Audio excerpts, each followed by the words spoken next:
अस्सलाम वालेकुम स्टूडेंट्स, कैसे हैं आप सब। उम्मीद करती हूँ कि आप सब ठीक ठाक होंगे और खैरियत से होंगे।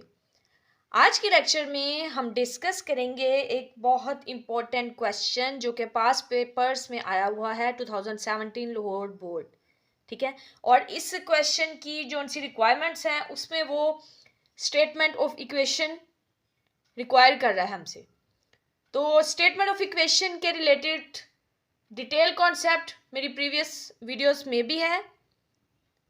तो आज के लेक्चर में भी हम एक क्वेश्चन को डिस्कस करेंगे जिसमें और भी अच्छे से हमारा स्टेटमेंट ऑफ इक्वेशन का कॉन्सेप्ट क्लियर हो जाएगा। तो वीडियो स्टार्ट करने से पहले आप सबसे रिक्वेस्ट है कि अगर आप मेरे चैनल पर नए हैं तो चैनल को सब्सक्राइब कर दें, वीडियो को लाइक कर दें और बेल आइकन को भी प्रेस कर दें। तो स्टार्ट करते हैं अपना आज का लेक्चर। फर्स्ट ऑफ ऑल हम इसकी रीडिंग कर लेते हैं। बिस्मिल्लाहिर्रहमानिर्रहीम। Prepare accounting equation and enter the following transaction. Hamad started business with cash of 2 lakh।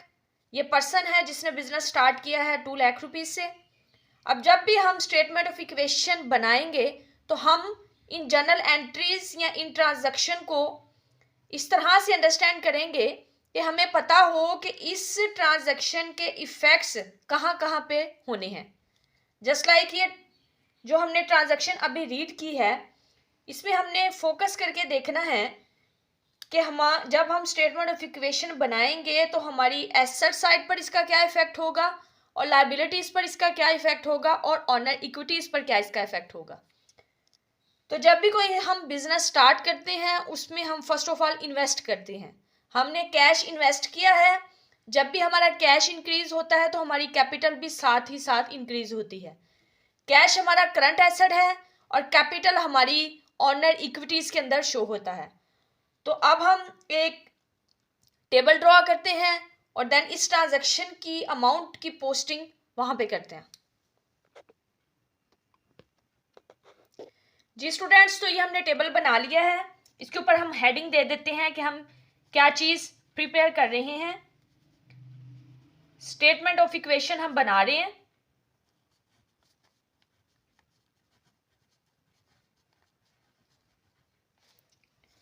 इधर हम सीरियल नंबर मेंशन करेंगे। देन एसेट साइड है ये वाली।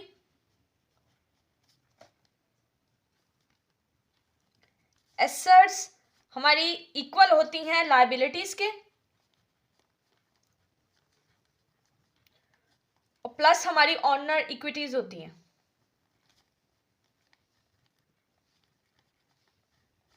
एसेट्स में कैश डिस्कस हुआ है तो इधर हम कैश लिख देंगे।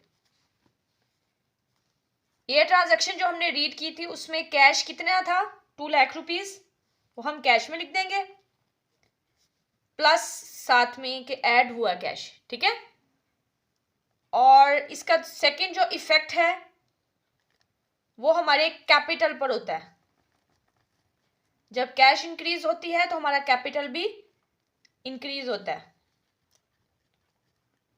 ठीक हो गया स्टूडेंट्स। तो अब हम रीड कर लेते हैं अपनी सेकेंड ट्रांजैक्शन को।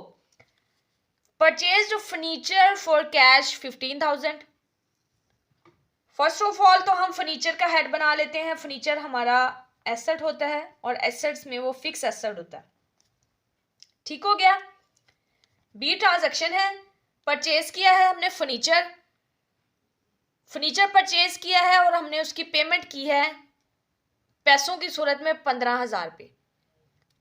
तो सिंपल सी बात है, फर्नीचर हमारे पास आएगा और 15,000 हमसे जाएगा तो हम कैश में से माइनस कर देंगे 15,000 रुपया और फर्नीचर वाली जो हमने टेबल था उसमें हम 15,000 को ऐड कर देंगे।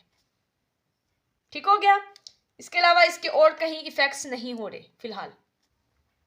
तो अब इसकी वर्किंग कर लेते हैं, इसका बैलेंस निकाल लेते हैं। 2 लाख में से 15,000 माइनस करेंगे तो 1,85,000। ये वाली amount same as it is नीचे आएगी। देन अब इसका भी ये वाली अमाउंट भी सेम नीचे आएगी। ठीक हो गया स्टूडेंट्स। अब हम अपनी थर्ड ट्रांजैक्शन को रीड करते हैं। परचेज गुड्स ऑन क्रेडिट, चीजें फिर खरीदी गई हैं, लेकिन पहले कैश पर खरीदी गई थी और अब उधार पर खरीदी गई हैं विद द अमाउंट ऑफ 50,000 रुपी। चीजें हमने खरीदी हैं तो चीजें हमारे पास आएंगी। अगर हमने कैश पर खरीदी होती तो पैसे हमसे जाते, इधर हम क्रेडिट पर खरीद रहे हैं तो इसलिए अब इसकी जो सी पोस्टिंग है वो कैश में नहीं होगी, बल्कि ये हमारे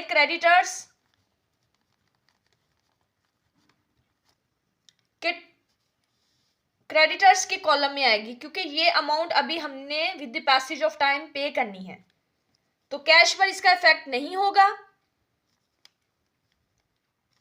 फर्नीचर पर भी नहीं होगा। इधर नया हेड अब बना लेते हैं गुड्स के नेम से। गुड्स कितनी आई हैं अब हमारे पास? 50,000 की। क्रेडिटर्स के अंदर भी 15,000 की अमाउंट पेएबल हम लिख देंगे, यह भी अमाउंट हमने अदा करनी है, इसके अलावा इसका कोई इफेक्ट नहीं होगा। 1,85,000 सेम वैल्यू से नीचे आएगा, इधर हम बैलेंस लिख देंगे। ये 15,000 सेम नीचे आएगा, ये 50,000 नीचे आ गया, ये 15,000, ये 50,000, देन फिर ये 50,000 और ये अमाउंट 2 लाख रुपीस भी नीचे आएगी। अब हम नेक्स्ट ट्रांजैक्शन को रीड कर लेते हैं। सोल्ड गुड्स फॉर कैश, अब चीजें बेची हैं 20,000 रुपए की, कॉस्टिंग 15,000। हमारे पास 15,000 रुपए की चीजें थी जो कि हमने 20,000 रुपए में बेच दी हैं। एक तो हमें प्रॉफिट हुआ क्योंकि 15,000 की चीजें हमने 20,000 में बेच दी हैं, हमें 5,000 का प्रॉफिट हुआ, प्रीमियम उसको बोल सकते हैं, ठीक है, उसको बेनिफिट बोल सकते हैं। तो जब भी हमारे पास प्रॉफिट होगा या हमारी कैश आएगी ना, 5,000 का बेनिफिट होगा, तो उसको हम कैपिटल के अंदर मेंशन करेंगे, ठीक है। और जब चीजें हम बेच देंगे, चीजें हमारे पास कम हो जाएंगी, तो अब इसकी किस तरह से पोस्टिंग होगी? फर्स्ट ऑफ ऑल तो हम 20,000 हमारे पास आया है, चीजें हमने बेची हैं, 20,000 हमारे पास आया है, तो हम कैश के हेड में 20,000 को ऐड करेंगे। फर्नीचर में इसकी कोई वर्किंग नहीं होगी। अब गुड्स की बात हुई है तो गुड्स जो सी हमारे से जा रही हैं क्योंकि चीजें बेची हैं हमने, और उसकी एक्चुअल कॉस्ट हमने लिखनी है जो 15,000 रुपए थी।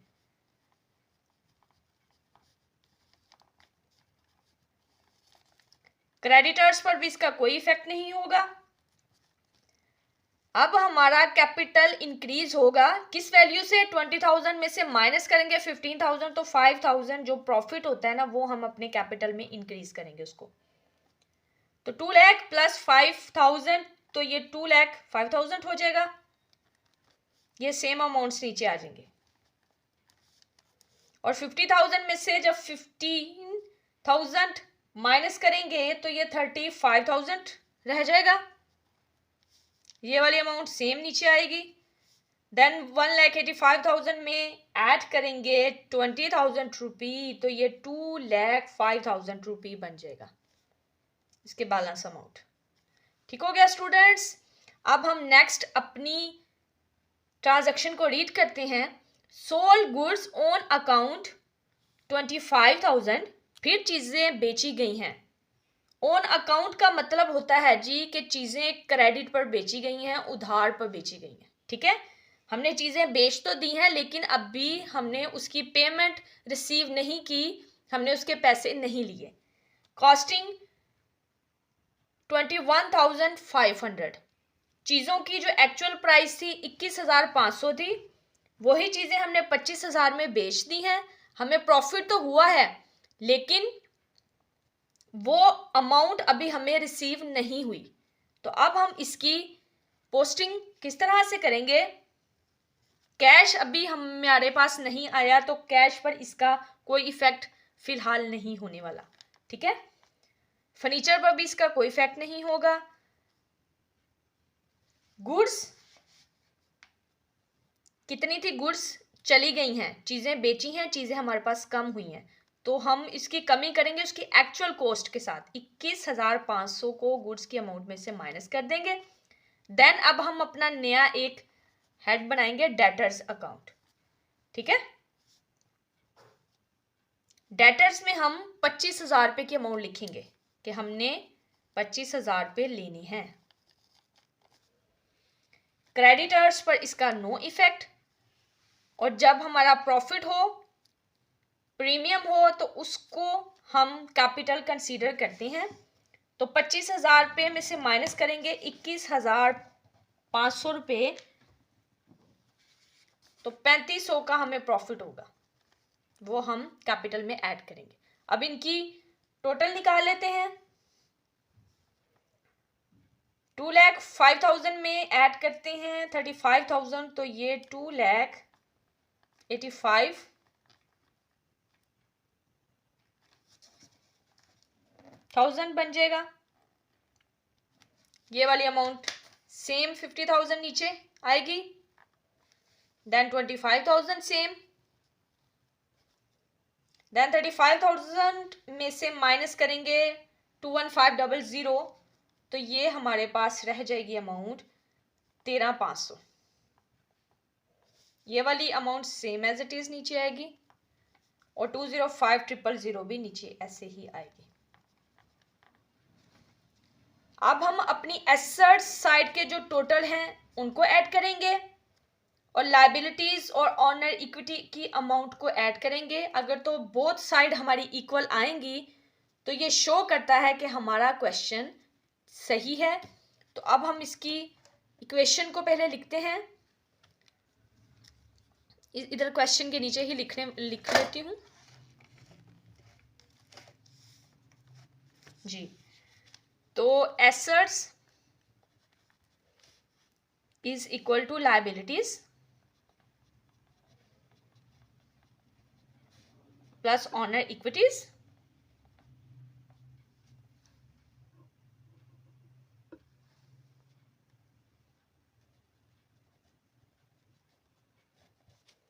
एसेट्स को मैं यहां पर शो कर देती हूँ, 2,05,000 प्लस 15,000 प्लस 30,500 प्लस 25,000। लायबिलिटीज हमारे पास है 50,000 और ऑनर इक्विटी की अमाउंट है 2,85,000। तो अब इनकी अमाउंट्स को ऐड करते हैं।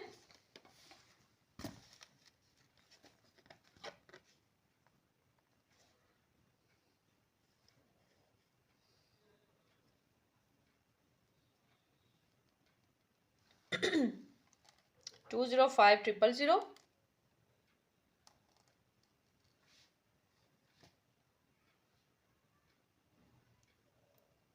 add 15,000 add 30,500 add 25,000। तो ये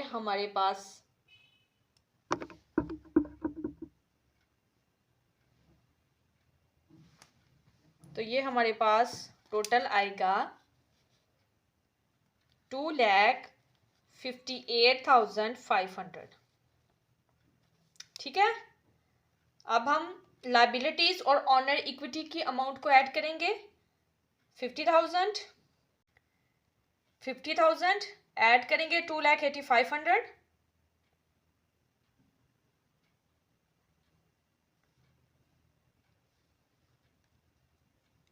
तो ये लें स्टूडेंट्स, इस साइड का टोटल भी सेम आ गया है।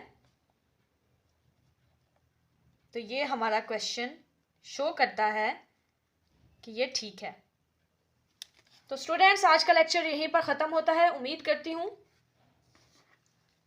कि आज के लेक्चर में जो हमने एक इम्पोर्टेंट क्वेश्चन डिस्कस किया है उसके रिलेटेड जो जो हमने वर्किंग की है वो तमाम आपने अंडरस्टैंड कर ली होंगी।